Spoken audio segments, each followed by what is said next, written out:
Olá, pimpolhos do nono ano. Aqui quem fala é o professor Leonardo. Hoje nós vamos dar continuidade aos nossos estudos sobre história.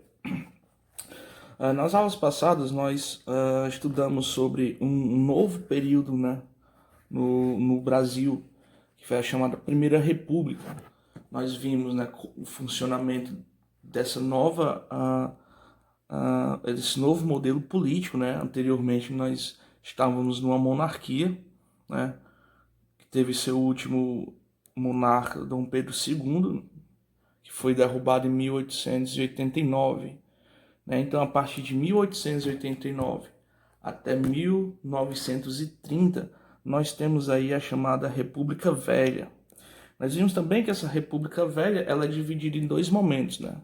A República da Espada, né, onde a gente tem o Marechal Deodoro da Fonseca e o Floriano Peixoto, e a chamada República do Café com Leite, ou então República Oligárquica, na qual as oligarquias, né, o poder local, se confundia com o poder político, poder aquisitivo, né, e assim fazendo uma política de privilégios, uma política voltada para a corrupção plena, né. Obviamente que essa transição ela não teve participação popular. Essa participação popular ela ficou quase que nula, né, nesse período.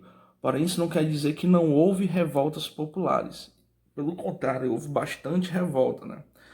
A República ela surge, né, com o intuito de minimizar ou então, teoricamente, deixar a sociedade um pouco mais igualitária, mas continuou da mesma forma que a gente via durante o período imperial, certo?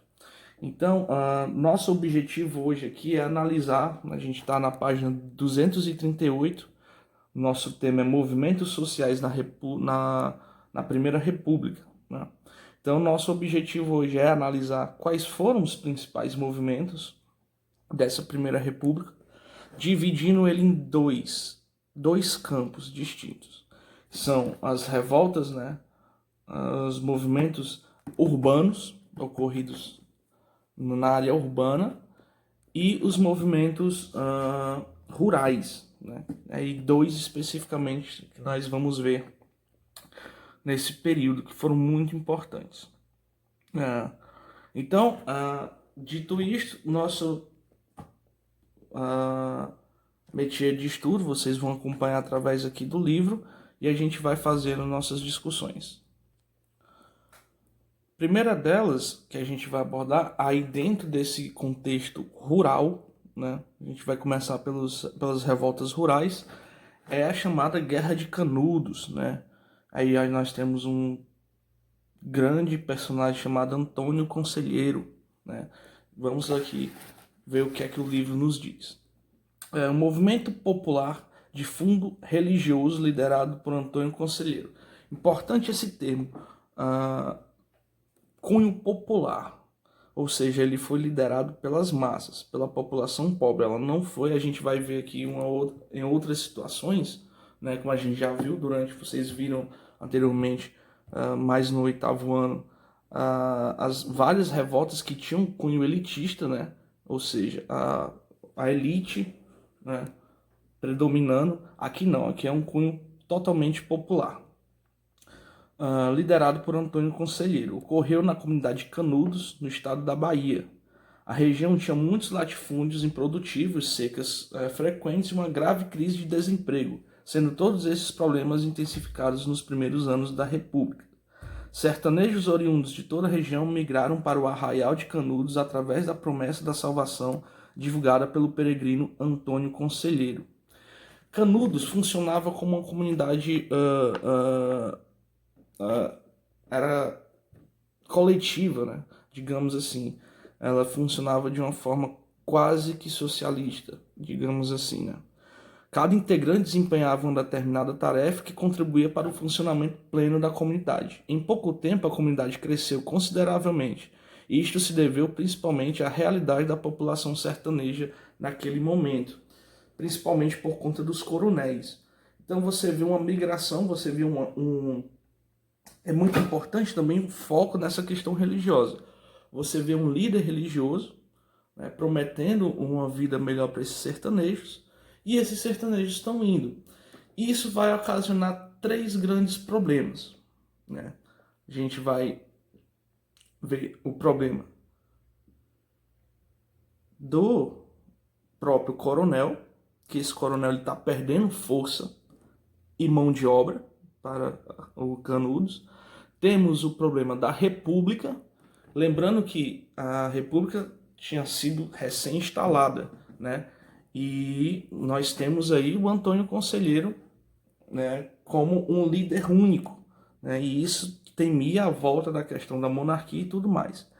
E um terceiro ponto muito importante que é a própria igreja, né? E isso era como se fosse uma fé paralela. A igreja estava perdendo fiéis para a palavra do próprio Antônio Conselheiro e isso era inadmissível naquele contexto, ok? Então, esse discurso tendencioso serviu como justificativa para invadir Canudos. Elites locais lideradas por fazendeiros e apoiadores pela Igreja Católica solicitaram ao governo federal providências para acabar com o projeto de Conselheiro. As forças militares do governo foram derrotadas diversas vezes até o momento em que Antônio Conselheiro foi morto e a comunidade foi destruída. Algo muito importante de se dizer é que houve uma resistência muito grande dos camponeses aqui em Canudos. Várias comitivas militares foram feitas até eles conseguirem derrotar Canudos, né? Então você vê a força que tinha esse momento aqui, esse movimento chamado Canudos.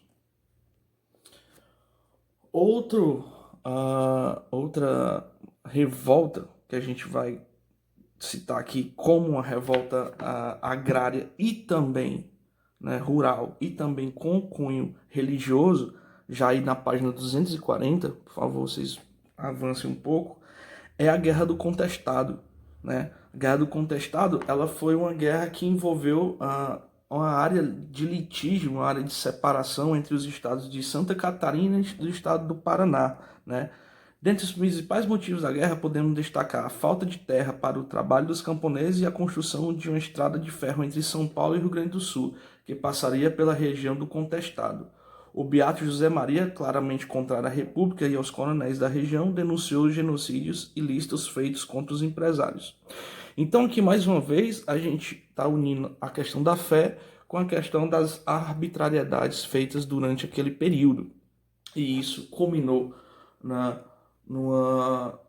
numa guerra, né? Numa pequena guerra naquela região, obviamente com a República, né? O Estado brasileiro sendo vitorioso. E aí nós partimos agora para as revoltas urbanas, que nós temos três grandes revoltas importantes, né? Que é a revolta da vacina, a revolta da chibata e o movimento operário de 1917, certo? Aqui a primeira que a gente vai analisar é a revolta da vacina de 1904. Devido às condições precárias de saúde do Rio de Janeiro, foi planejado pelo médico sanitarista Oswaldo Cruz uma campanha de vacinação em massa, em especial para erradicar a febre amarela e a varíola, doenças que atingiam um grande contingente populacional. Foi criada uma política de vacinação obrigatória contra a varíola que não foi bem sucedida pela população da cidade, visto que era considerada como uma medida autoritária e desrespeitosa. Imagine o seguinte: você tem um aglomerado de pobres sofrendo as arbitrariedades do governo, do nada chega uma imposição do governo para que todos sejam vacinados. Então, uniu a questão da ignorância e uniu a questão da truculência do Estado. E isso fez com que houvesse essa revolta das pessoas se revoltando contra esse movimento de vacinação compulsório. A revolta da chibata, né, de 1910, ela já é um aspecto muito mais racial, né, e social também bastante.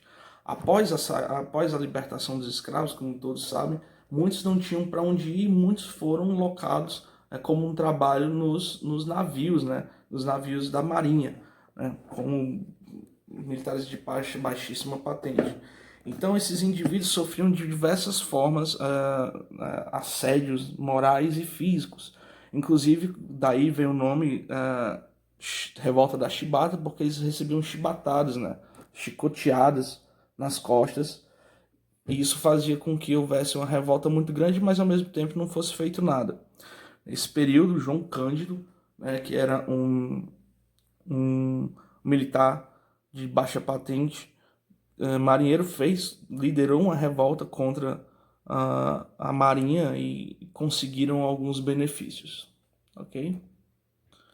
E aqui por último, nossa análise, a gente tem um movimento operário que ela vai ganhar força mais em 1920 com a vinda dos imigrantes italianos, né? E vai ter também um cunho de ideais socialistas por trás, né? E aqui a nossa indústria ela ainda estava engatinhando, mas aqui já começa a surgir um, a união e o surgimento do chamado movimento operário para reivindicar os direitos dos operários naquele momento que basicamente não existia, né?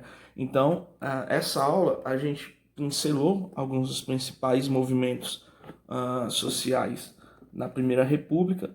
Na próxima aula a gente vai retomar alguns aspectos desses, né?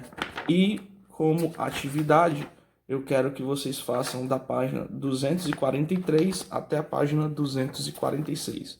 Grande abraço.